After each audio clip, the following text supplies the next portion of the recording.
إن الحمد لله نحمده ونستعينه ونستغفره ونؤمن به ونتوكل عليه ونعوذ بالله من شرور أنفسنا ومن سيئات أعمالنا من يهده الله فلا مضل له ومن يضلل فلا هادي له أشهد أن لا إله إلا الله وحده لا شريك له وأشهد أن محمدا عبده ورسوله أما بعد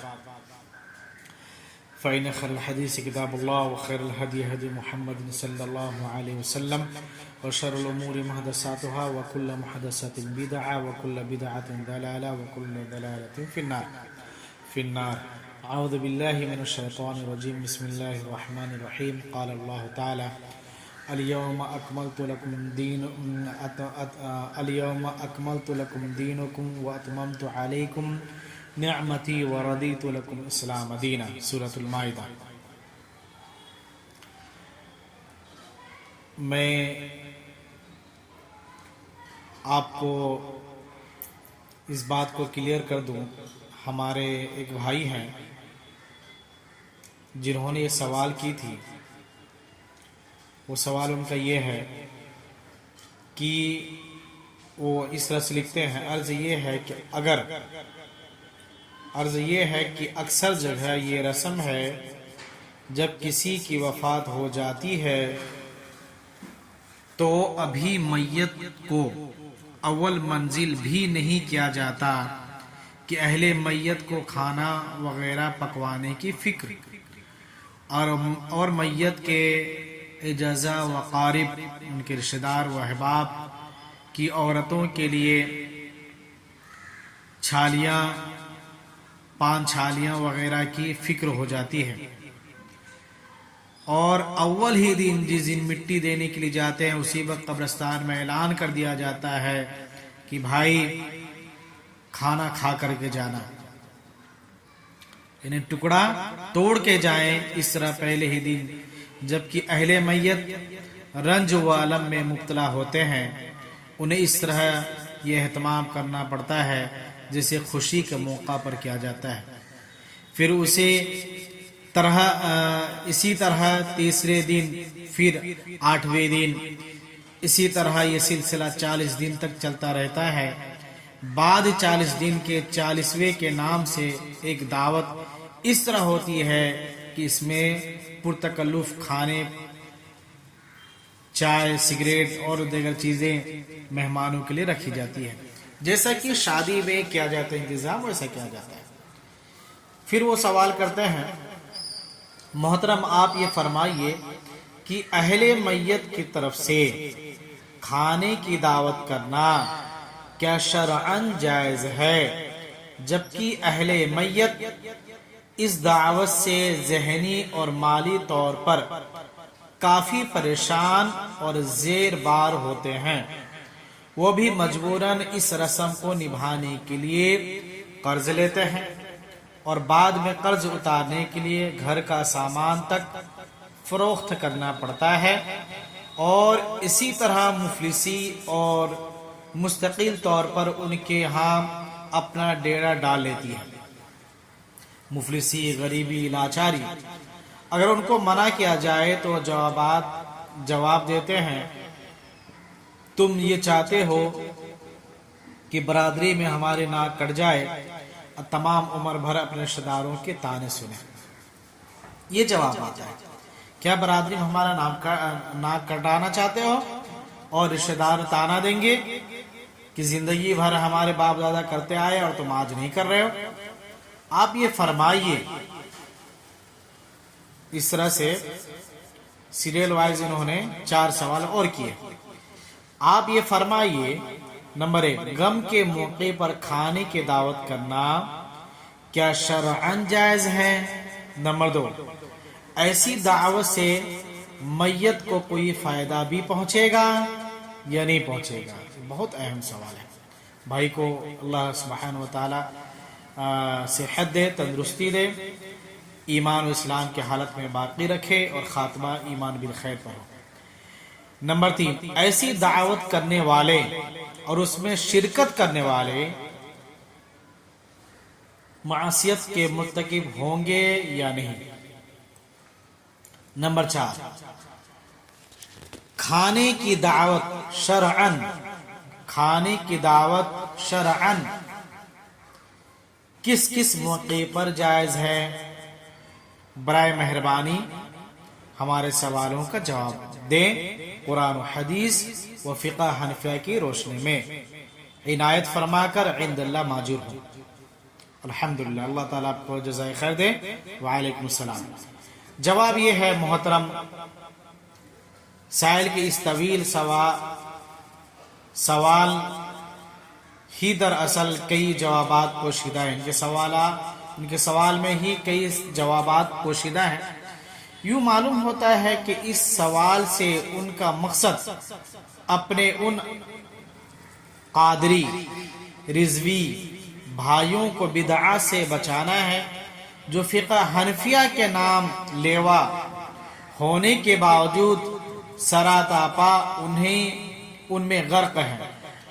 جب بھی انہوں نے اس تمام سلسلہ کو رسم قرار دیا ہے، اس کے ہولناک نتائج کی تفصیلی نقشہ کھینچا اور قرآن و حدیث کے علاوہ فقہ حنفیہ کی روشنی میں بھی سوالات کے جواب لکھنے کی طرف توجہ دلائی ہے، ان کے اس قابل قدر جذبہ کی بنا پر ہم اس مسئلے پر تفصیل سے روشنی ڈالیں گے انشاءاللہ۔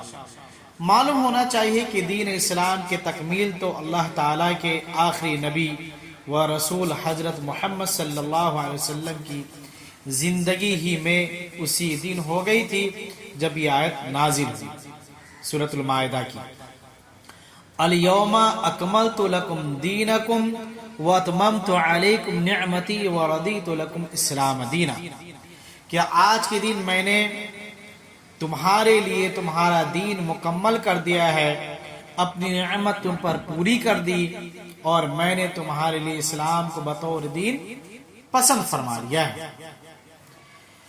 اس میں ایک چیز اور بھی ایڈ کروں میں، خصوصاً ہمارے یو پی، بہار، بنگال کے طرف کی تیسرے دن جو ہے میت کے انتقال کر جانے کے بعد تیسرے دن 3 دن کے بعد یہ کیا جاتا ہے، قرآن خوانی کا اہتمام، پھر کھانے کا پکوان، بہترین کھانا پکایا جاتا ہے، اس میں قرآن خوانی کا اہتمام اور میلاد کی جاتی ہے، اور اس دین کا اصال ثواب والے دین کا نام بھی وہ میلاد ہوتا ہے۔ میلاد کا مطلب ہوتا ہے خوشی کا موقع، خوشی کے موقع پہ میلاد منائی جاتی ہے، یہ غم میں بھی میلاد مناتے ہیں۔ ہمارے خصوصاً بہار میں ہم نے دیکھا کہ کسی کے میت ہو گیا تو میلاد، کسی کے برسی کرانی ہے تو میلاد، کسی کا یہاں انتقال ہو گیا تیسرے دن چوتھے دن کر رہے ہیں تو میلاد، 40واں کر رہے ہیں تو میلاد، اسی طرح سے 12 وفات کے نام پہ میلاد، گھر میں اگر شادی بیاہ کی تقریب رکھی گئی ہے تو بارات جانے سے پہلے میلاد، ہر ایک چیز میں میلاد، اور اس کو خوشی کا، غم میں بھی میلاد، خوشی میں بھی میلاد، ہر جگہ میلاد، جبکہ میلاد جو ہے خوشی کے موقع پہ کی جاتی ہے۔ لہٰذا اب اس دین میں کسی قسم کی کوئی کمی یا پیشی یا ترمیم کی گنجائش باقی نہیں رہی قرآن کی آیت پڑھ لینے کے بعد۔ اسی طرح آپ صلی اللہ علیہ وسلم کا ارشاد گرامی ہے، آپ فرماتے ہیں، موطا امام مالک رحمہ اللہ علیہ اس حدیث کہتے ہیں کہ میں تم میں، اللہ کے نبی صلی اللہ علیہ وسلم کی حدیث ہے، آپ کہتے ہیں کہ میں تم میں 2 چیزیں چھوڑ کر جا رہا ہوں، جب تک تم ان دونوں کو مضبوطی سے تھامے رکھو گے ہرگز گمراہ نہ ہوگے۔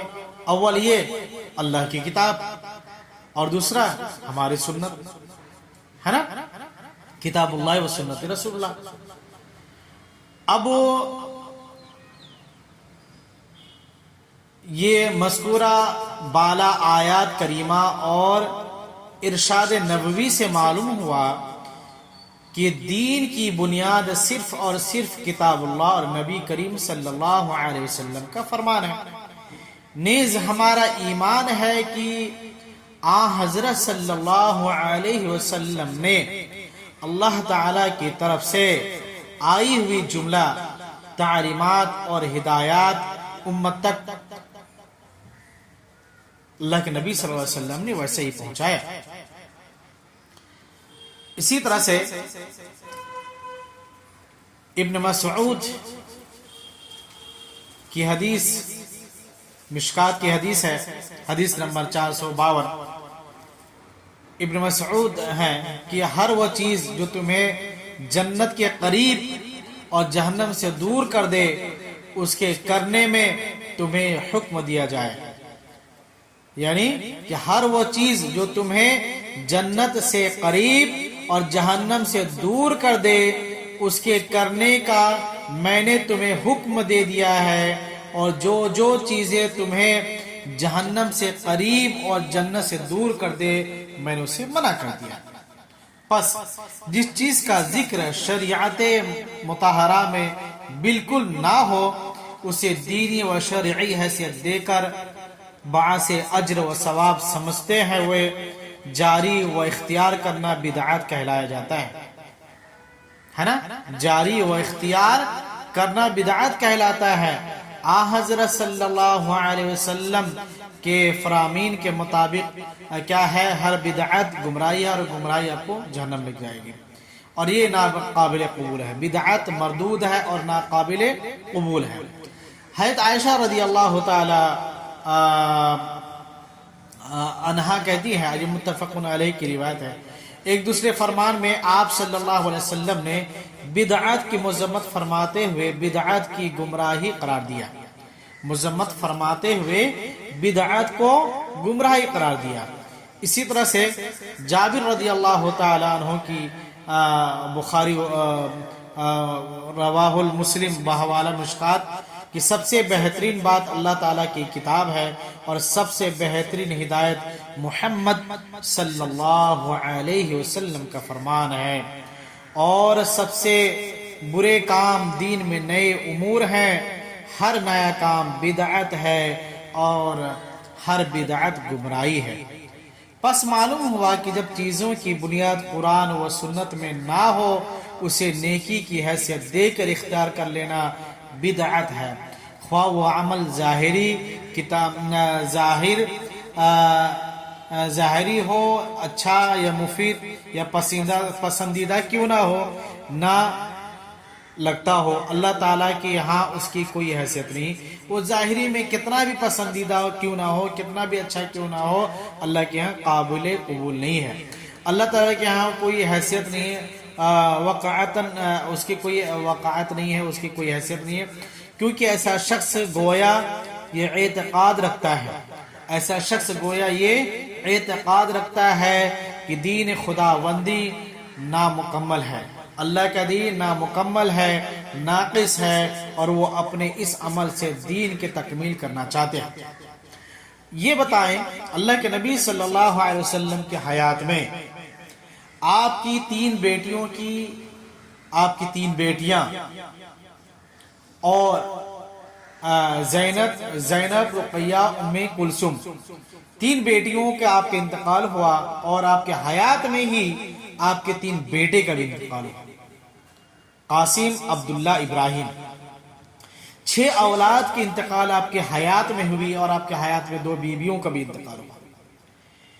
کہیں پر بھی نہیں ملتا ہے کہ اللہ کے نبی صلی اللہ علیہ وسلم آپ اپنے اہلیہ یا اپنے بچے کے وفات کے بعد آپ نے تیسرے دن یا چوتھے دن یا 40واں دن آپ نے کھانے کا اہتمام کیا اور لوگوں کو حکم دیا ہو.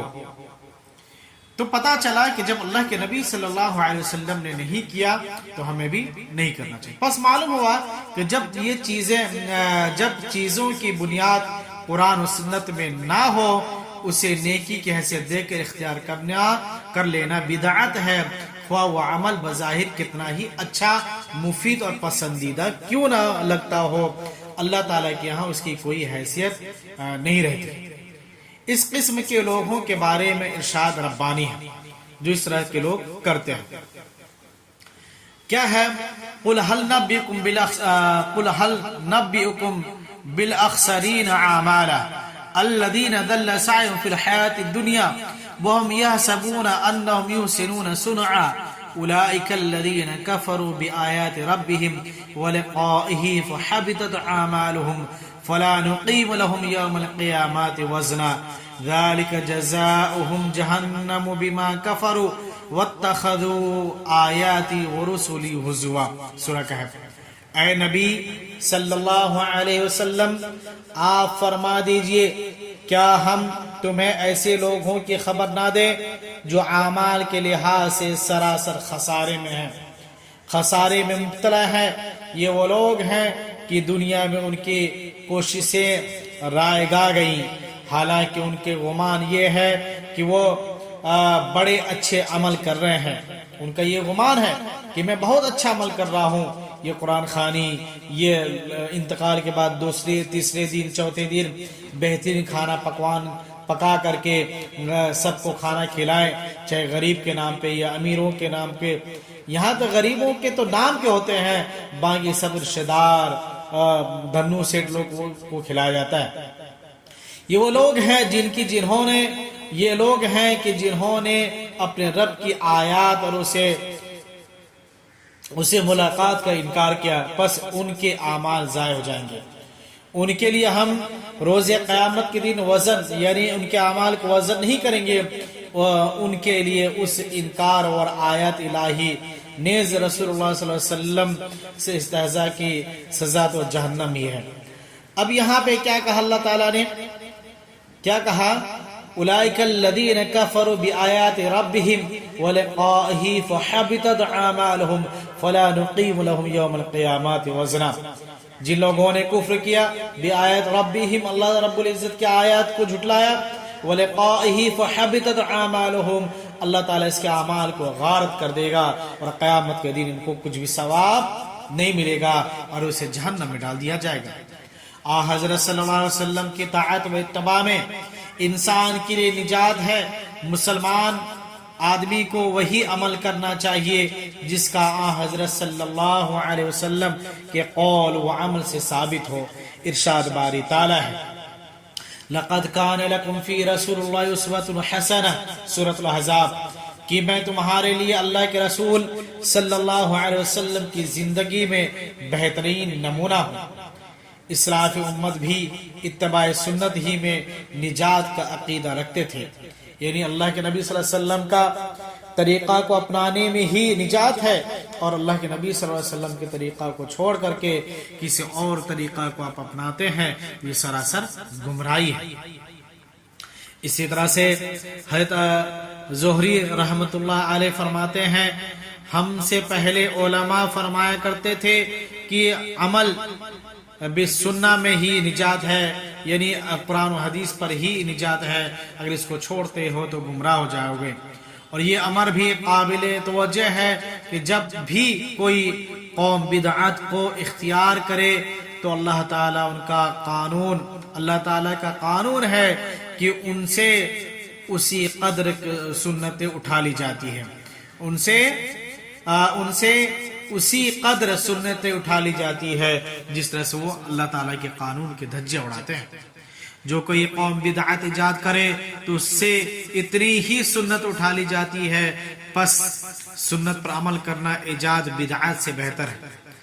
نیز ارشاد خداوندی ہے، اللہ سبحانہ و تعالیٰ فرماتا ہے، سورۃ الحشر ہے نا، وَمَا آتَاكُمُ الرَّسُولُ فَخُذُوهُ وَمَا نَهَاكُمْ عَنْهُ فَانْتَهُوا۔ رسول صلی اللہ علیہ وسلم جو کچھ تمہیں دے لے لو، جس سے منع فرمائے باز رہو۔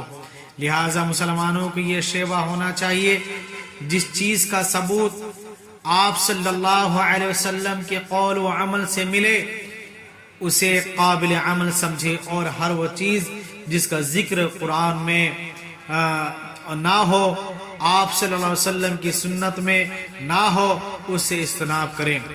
اس ضروری تمہید کے بعد اب ہم محترم سائل کے سوالات کے جوابات کی طرف آتے ہیں۔ جو بھائی نے ہمارے سوال کیا تھا اس کے جواب کی طرف آتا ہوں۔ نمبر 1، پہلا سوال یہ ہے کہ میت کی وفات کے بعد، پہلا سوال کیا ہے؟ میت کی وفات کے بعد اہل میت کی طرف سے تیسرے یا 7ویں 10ویں 40ویں روز پر تکلف دعوتوں کی شرعی حیثیت کیا ہے؟ جوابا عرض ہے کہ حضرت صلی اللہ علیہ وسلم اور آپ صلی اللہ علیہ وسلم کے بعد آپ صلی اللہ علیہ وسلم کے اصحاب کرام رضی اللہ عنہم سے اس قسم کی دعوتوں کا کوئی ثبوت نہیں ملتا، لہذا اسے بلا خوف تردید ایجاد بندہ یعنی بدعات کہا جائے گا، جو کہ سراسر ناجائز ہے بلکہ کبیرہ گناہ ہے۔ یہ سراسر ناجائز ہی نہیں بلکہ کبیرہ گناہ ہے، اس سے اجتناب کرنا چاہیے، اور اس قسم کی غلط رواجات و رسومات کی حوصلہ شکنی انتہائی ضروری ہے، یعنی اس کو ختم کیا جائے۔ اگر ایسا نہیں کیا جائے گا تو بہت زیادہ امت کو خسارہ اٹھانا پڑے گا اور یہی دین کا ایک حصہ بن کے نہ رہ جائے۔ چنانچہ جریر بن عبداللہ بجلی رضی اللہ تعالیٰ عنہ بیان فرماتے ہیں، کہتے ہیں کہ ہم اہل میت کے پاس اجتماع کرنے اور ان کے کھانے کے انتظام کرنے کو نوحہ تصور کیا کرتے تھے۔ اگر کوئی انسان میت جس گھر میں انتقال ہوا ہے اور اس کے تیسرے دن یا چوتھے دن اس کے گھر میں کھانے کے اہتمام کرے، لوگوں کو اکٹھا کرے، اس کو نوحہ کا شکل دیا جاتا تھا۔ کہتے تھے کہ یہ نوحہ کی ایک شکل ہے، یہ نوحہ کے تصور کیا کرتے تھے، جبکہ نوحہ کے ممنوع اور ناجائز ہونے کے سب کو عمل ہے۔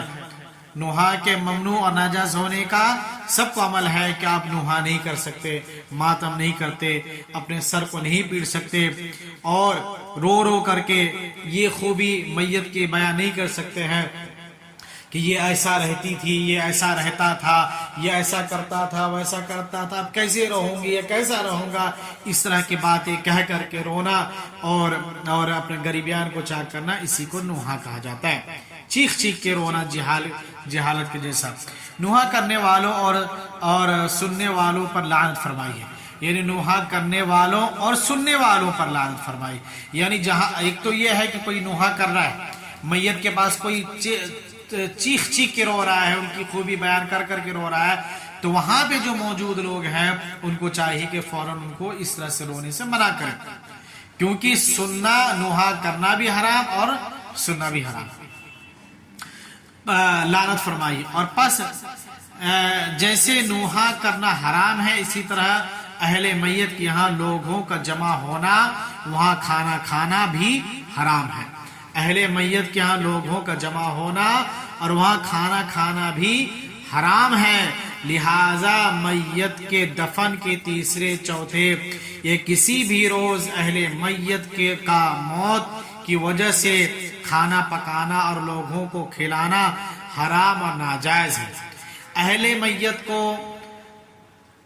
کھانے کے انتظام کرنے کی تکلیف دے کر مقروض اور زیر بار کرنا ویسے بھی نامناسب اور اخلاقی جرم ہے، نامناسب اور اخلاقی جرم ہے، کیونکہ وہ تو پہلے ہی غمزدہ اور مصیبت زدہ ہے کہ بیچارے کس حال سے وہ سنبھلے ہیں، غمزدہ ہے، مصیبت میں ہے، اپنے کا کھونے کا غم ہے، اور اگر وہ میت ہاسپٹلائز ہو کر کے کافی دنوں سے بیمار تھا، اس کے پیسے خرچ کرنے میں وہ مبتلا ہے، انہیں اتنی فرصت اور ہوش کہاں کہ اتنی بڑی بڑی جماعتوں کے لیے کھانوں کا انتظام کر سکے۔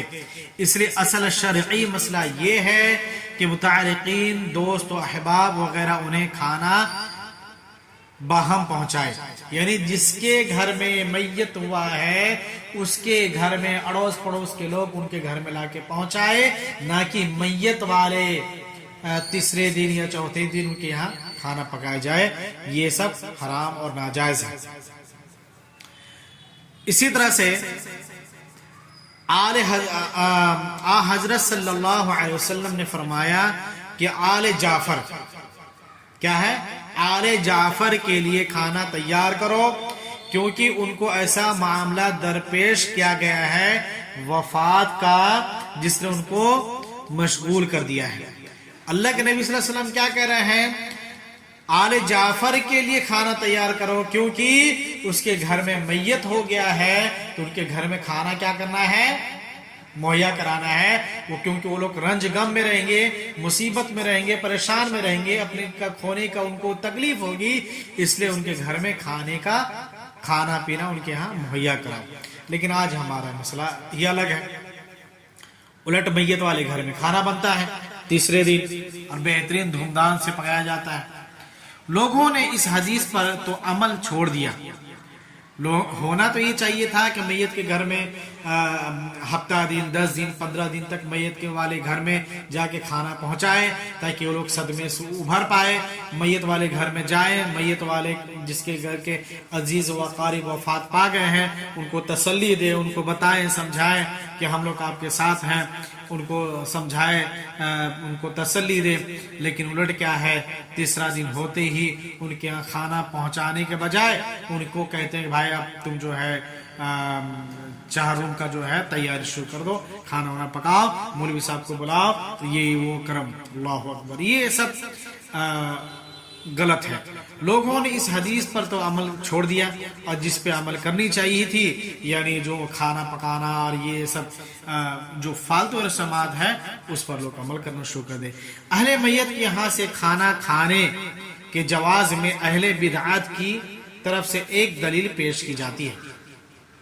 یعنی جو اہل بدعات بھائی ہیں، جو اپنے آپ کو قادری اور اپنے آپ کو اہل بدعات ہی کہیں گے، اہل میت کے یہاں سے کھانے کے جواز میں اہل بدعات کی طرف سے ایک دلیل پیش کی جاتی ہے، جو مشکات کے صفحہ نمبر 544 پر وارد ہے۔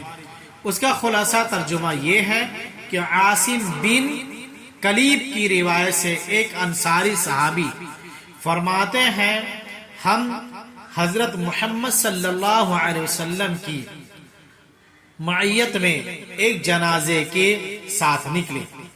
واپسی پر، یعنی جب دفنا کر کے واپسی پر اس میت کی بیوی کی طرف سے ایک شخص حضرت صلی اللہ علیہ وسلم کو دعوت پر بلانے کے لیے آیا، یعنی جس کے گھر میں میت ہوا، جس عورت کا شوہر کا انتقال ہوا تھا، اس عورت کی طرف سے آپ صلی اللہ علیہ وسلم کو دعوت ملا، آپ کو بلائے کہ آپ آئیے ہمارے یہاں، آپ کی دعوت ہے۔ اس کی دعوت قبول فرمائی اور صحابہ کرام رضی اللہ عنہم بھی وہاں شریک ہوئے، لہٰذا اہل میت کے یہاں سے کھانا جائز ہوا۔ یہ دلیل پیش کرتے ہیں اہل بدعت، لیکن یہ ان لوگوں کی کم علمی کی دلیل ہے، کیونکہ نمبر 1 یہ دعوت میت کی بیوی کی طرف سے نہ تھی۔ یہ دعوت دی گئی تھی جب جنازہ پڑھ کے آئے اللہ کے نبی، تو یہ دعوت میت کی بیوی کی طرف سے نہ تھی۔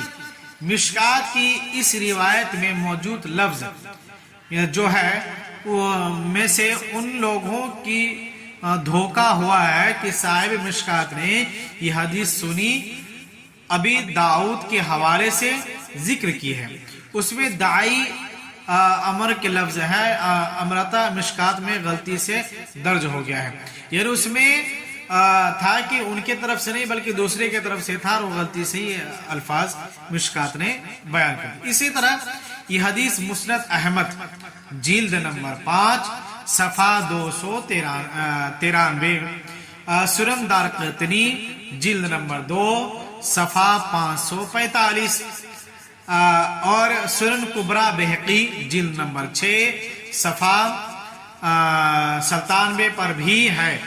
ان تمام کتب حدیث میں داعیہ امرۃ کا لفظ ہے، داعیہ امرۃ کے الفاظ نہیں ہے، لہٰذا معلوم ہوا کہ دعوت دینے والی عورت میت کی بیوہ نہ تھی، یعنی دعوت دینے والی عورت میت کی بیوہ نہ تھی، نہ کوئی دوسری عورت تھی۔